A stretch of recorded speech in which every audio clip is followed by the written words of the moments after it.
สวัสดีค่ะ มีใครในที่นี้บ้างคะที่เรียนภาษาจีนแล้วพบปัญหาการออกเสียงสำหรับวันนี้นะคะ อาจารย์จะมาแนะนำการออกเสียงภาษาจีนเพิ่มเติมจากคราวที่แล้วนะคะ มีใครจำได้ไหมคะว่าคราวที่แล้วออกเสียงอะไรไป ใช่แล้วค่ะนั่นก็คือเสียง G T C ใช่ไหมคะวันนี้นะคะเดี๋ยวอาจารย์จะมาแนะนำการออกเสียงกลุ่มอื่นๆอีก2กลุ่มที่ยากสำหรับชาวไทยนะคะกลุ่มแรกที่จะแนะนำวันนี้ก็คือกลุ่มจื้อชื่อชื่อรืแล้วก็อีกกลุ่มนึงนะคะก็คือกลุ่มจื้อซื่อซื่อสองกลุ่มนี้นะคะที่ว่ายากก็เพราะว่าในภาษาไทยเนี่ยไม่มีเสียงเหล่านี้นะคะในภาษาไทยเพราะฉะนั้นเนี่ยคนไทยก็จะต้องใช้เวลาในการศึกษานิดนึงว่ามันจะต้องออกเสียงยังไงซึ่งแน่นอนนะคะวิธีการออกเสียงเนี่ยเราก็จะต้องสังเกตที่ลิ้นของเราเหมือนเดิมนะคะดูที่รูปนี้นะคะเหมือนเดิมเลยค่ะรูปนี้นะคะก็คือรูปอวัยวะในช่องปากภาพนี้เอามาจากหนังสือเซี่ยนไต้ฮั่นหยู่ช่างเซ่อของหวางปัวหลงเลี่ยวซื่อตงนะคะเหมือนเดิมแล้วก็เดี๋ยววันนี้จะมาแนะนำการออกเสียงทั้ง2กลุ่มนี้นะคะกลุ่มแรกเริ่มจากกลุ่มแรกก่อนเลยก็คือจื้อชื่อชื่อกลุ่มนี้นะคะให้เราเอาปลายลิ้นแตะบริเวณเพดานแข็งแล้วก็เวลาออกเสียงให้ตวัดออกมานะคะก็จะออกเป็นจื้อชื่อชื่ออีกครั้งนะคะจื้อ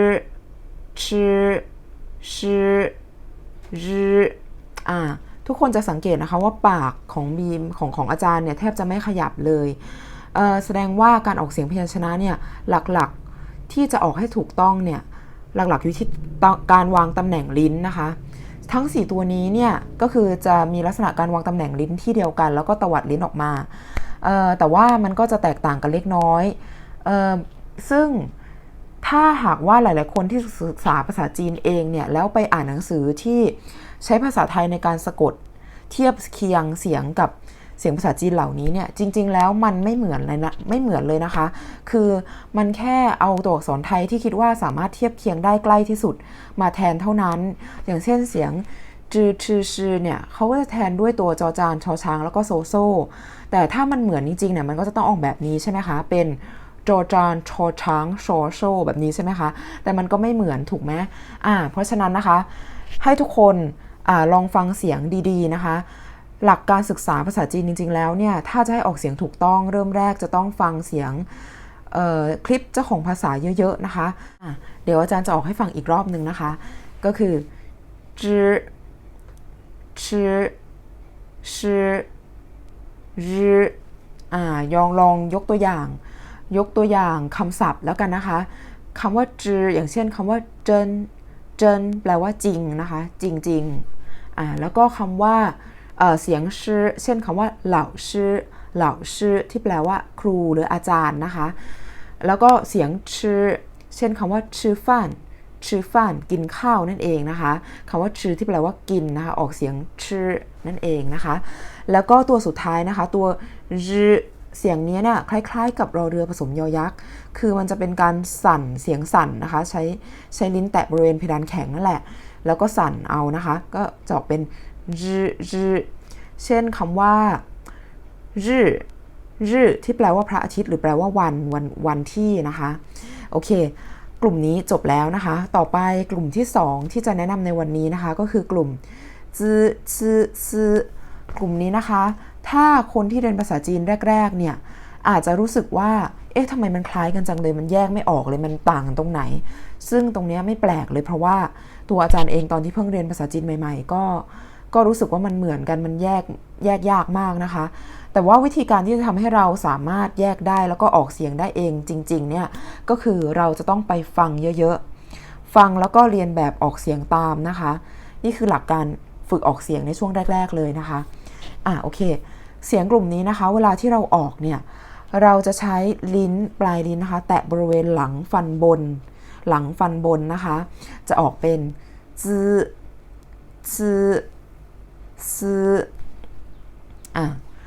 คือถ้าจะบอกความแตกต่างเนี่ยอาจจะอธิบายได้อย่างนี้ก็ได้นะคะคือเสียงจื้อเนี่ยถ้าอักษรโรมันจะให้ตัว C ใช่ไหมคะตัว Z ในการสะกดก็มันจะมีความสั่นเล็กๆนะเสียงนี้มันจะมีความสั่นเล็กๆเป็น จื้อจื้อต่อไปเสียงจื้อนะคะเสียงนี้จะออกแหลมๆหน่อยเป็นเสียงพ่นลมออกมานะคะจื้อจื้อจื้อโอเคต่อไปเสียงซื่อ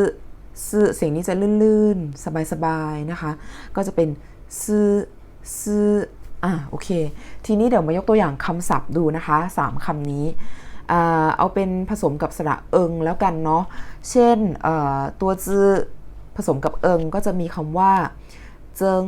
เจิงคำนี้นะคะแปลว่าเพิ่มขึ้นนะคะเพิ่ม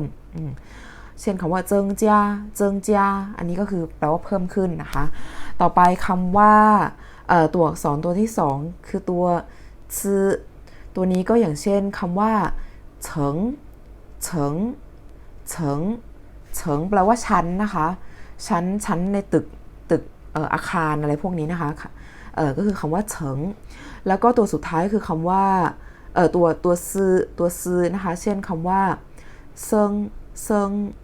เซิงอันนี้คือพระสงฆ์นะคะ Buddhist monk นั่นเองนะคะโอเคก็จะประมาณนี้นะคะเดี๋ยวขอทวนให้ฟังอีกรอบนึงนะคะเสียงกลุ่มแรกนะคะคือกลุ่ม